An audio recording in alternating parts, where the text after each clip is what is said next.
Hi everybody. Today we're going to show you how to tie the Pratt knot.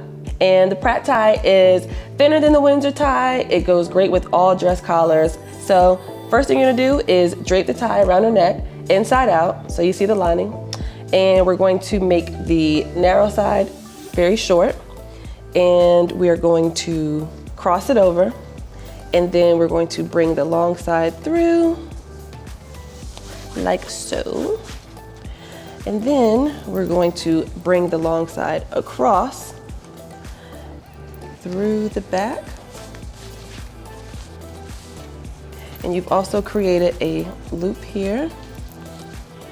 Pull this through like so.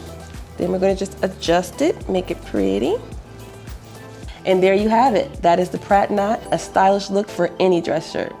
So make sure you stick around for more of our tie tutorials. Hi, thanks for watching. Be sure to like and subscribe, and don't forget to check out our channel for new videos every week. The subscribe button, it's up there.